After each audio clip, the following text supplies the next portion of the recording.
This is Xi'an, home to some amazing local foods, ancient history, as well as the inspiration for pieces of the film in The Mummy 3, Tomb of the Dragon Emperor. The film stars Brendan Fraser, reprising his role as Rick O'Connell, the protagonist of both the previous films, Maria Bello as Evelyn Carnahan O'Connell, Rick O'Connell's wife, Luke Ford as his new character, who is their grown-up son, Alex O'Connell, Michelle Yeoh as Xi'An, Jet Li as the Emperor Qin Shi Huang, Russell Wong as General Ming Guo, and Isabella Leong as Lin, the daughter of Ming Guo Ziyuan and the love interest of Alex O'Connell. The franchise was directed by Stephen Sommers, as it's known as the Stephen Sommers Mummy movies, because this franchise is also connected to the earlier Universal Studios Mummy films.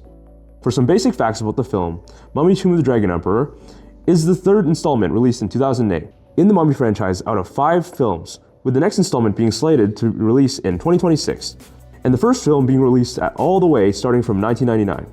For a brief plot synopsis, adventurer Rick O'Connell and his family head to China when an ancient, powerful emperor and his terracotta army are awakened. What follows is a race to stop this supernatural threat before it unleashes chaos across the world. So we are finally at the, what is it called? I think it's Xi'an Grand Maclaros Hotel. It has like a different name outside for whatever reason. Yeah, we finally got here from the airport, and it was actually a bit of an interesting experience getting here. We were actually staying on the Hui Street. It's a little bit different from the rest of Xi'an. So I just want to talk about our taxi driver experience. The airport is on the outskirts of Xi'an. I think it's called Xi'anmen. And getting here, there's actually very little traffic, but once we entered the city, you see like a lot more traffic. Mm-hmm. And also you should mention that when we got to where our hotel is, we actually needed to do the underground. There was no crosswalk in the intersection. Yeah, and to get to the hotel itself, we needed to walk. And I think the street is actually super lively.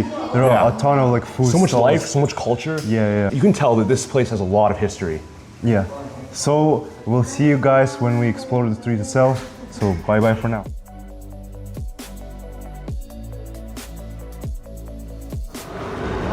So assalamu alaikum guys. So right now I'm at the Muslim area of Xi'an. So this area live around 99%, probably 95 or 99% of Muslim people.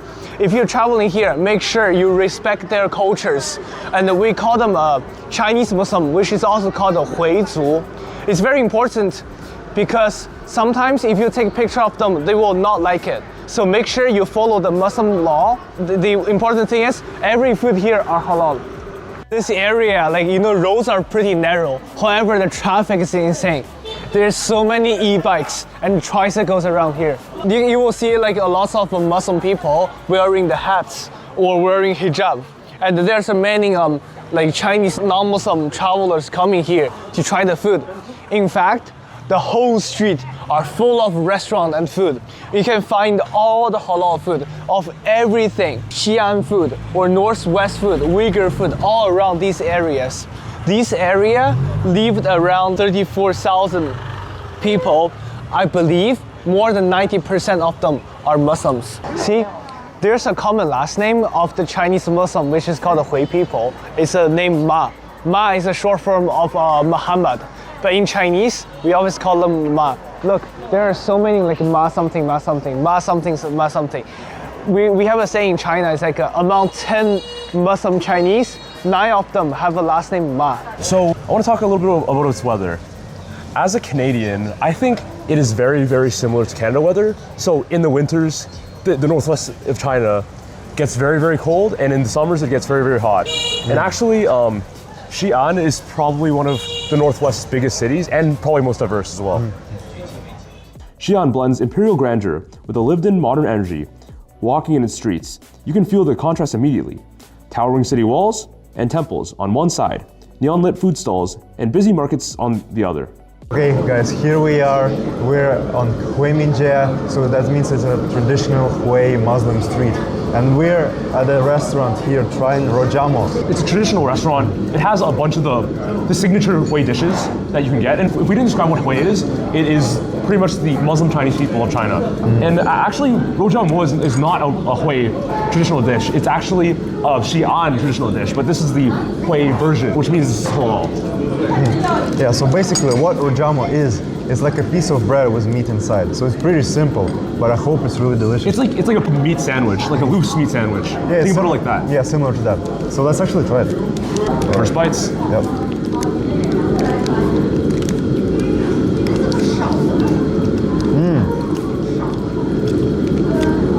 That's delicious.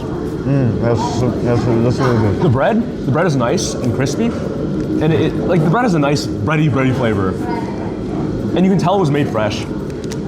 And the meat inside is very tender, and this time it's actually pretty well seasoned too. Yeah, I like mine too. I think it's like less seasoned than yours, but the flavor of the beef is much stronger. That's good. Yeah, that's good. We actually tried this before, and I think this might be the best one we had so far. That's definitely true. So one thing we forgot to mention is that in a lot of these restaurants, you actually have to pay for napkins, and it's like 2 yen, right? It's around that. It's not a lot, but still, why would you pay for napkins? They should be free. So preferably bring your own pack. I'm here with my next dish. It's the beautiful roasted chicken wings. And the way they do it is they barbecue it when it's on a skewer. So I'm gonna take the first bites, and look at this spice. Look how well spiced this is. Look at the skin. Look how crispy the skin looks. And man, I can't wait to dig in.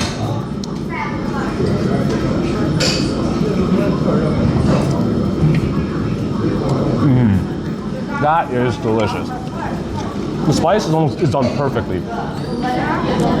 It's a mixture of sweet, spicy, salty, and to me, it just tastes so good. Like a really well seasoned chicken. The skin is so crispy. It's so delicious. It adds flavor, and inside the meat is so tender. Even in Canada, I don't know if you can find wings this good, or at least grilled wings. So now, we'll go from the fictional terracotta army to the real one.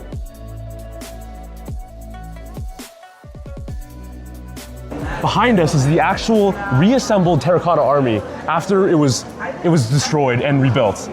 And don't you see that? It's just crazy. Rows and rows and rows of soldiers, all built thousands of years ago. And what are some of the differences that you've noticed between the actual history and the movie that we saw? Oh yeah, so in the movie, the soldiers were actually cursed to turn into clay, right? But in the real life, obviously, they're just made of it. For comparison from the film to the real events, the fictional character Xi'An is a sorceress forbade by the Emperor Qin Shi Huang to be in love with anyone else, because he wants her all to himself, as well as her secrets to eternal life.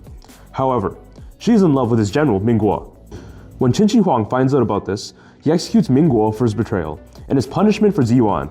In revenge, Xi'An actually puts a curse on the Emperor, turning him and his entire army into stone, thus leading to the creation of the Terracotta Warriors.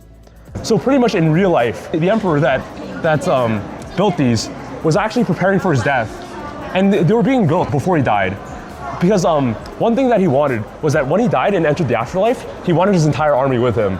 So they believed that if he got buried with these statues, he would have an army of people, all following him. Even though Emperor Qin Shi Huang was obsessed with finding immortality, he died in 210 BC, likely from mercury poisoning from ironically drinking elixirs that he thought would make him immortal. Before, when it was first built, all the statues were painted. Can you believe that? All the statues are painted. Yeah. Now they're all just gray? I don't even know how many are there. Probably like a couple hundreds for sure, right? Yeah, no, thousands. Oh, thousands? Thousands. Oh, wow. And imagine, the people who crafted them painted all the little details. Before industrialization, Yeah. every person, every statue was made by hand. The replica army was built by the studio's set designer, using 20 interchangeable distinct head styles for 500 replica statues, which was different from the real-life method of handcrafting everything and each soldier actually being unique. This site is not where the main assembled terracotta army is, but here's where there's actually a lot of broken terracotta soldiers. And it's because Chinese people are very superstitious. So when they found the tomb and they found the warriors, they thought that because there were statues that came from the tomb that they brought bad luck and could possibly bring a curse. What the soldiers did was that they broke the statues out of fear. So we're wrapping up, we're about to leave, and what do you think about today, Khaled? Yeah, I think I was actually super amazed at this. I've never seen so many statues like gathered in one place, and actually when you zoom in with the camera, you can see that each and every one of these faces on these warriors is unique. So imagine how much time it took for the masters of that time To build it. Yeah, to build it. That's crazy. And it like last time we came here, it was 10 years ago. They were reassembling the army, and 10 years later, they're still reassembling the army as well. And I think there's still so many more pieces that they haven't found. And I'm assuming that when they first reassembled it, there was millions and millions and millions of fragments all laying scattered that like scientists and archaeologists had to just, I don't even know how they do it, work their magic. It just blows my mind. Yeah, I have no idea how they did this, but as you can see, they did a very, very good job. For some facts about the filming of The Mummy 3, the tomb in the film was discovered in Xinjiang. Meanwhile, in real life, the tomb is famously in the city of Xi'An. It was not surprisingly filmed in the actual tomb of Qin Shi Huang, and was actually filmed on a studio soundstage at Mel's Cité du Cinéma in Montreal. How do you feel now that we're leaving this beautiful country of China? I don't even know. Like, I think this is definitely my top 3 trips like ever. I've had so much fun. The culture is completely different from what I'm used to like in Europe and stuff. And I've seen so many completely new things for me. What do you think? Personally, as a Chinese person, like I haven't been back here in 10 years, since 10 years ago. And coming back here made me feel more in touch with my heritage. Going around, seeing old historic buildings made me feel in touch with the history. I feel like there's a lot of like rich history in China compared to a lot of other countries. I guess one thing that surprised me was since I've been here 10 years ago, like China is actually a lot cleaner than I remember it being. Like there used to be a lot more litter, and like I think somehow the government managed to clean a lot of that up. Yeah. You guys, when you plan your trip to China, if you want to go, plan it so you can actually see multiple parts of China.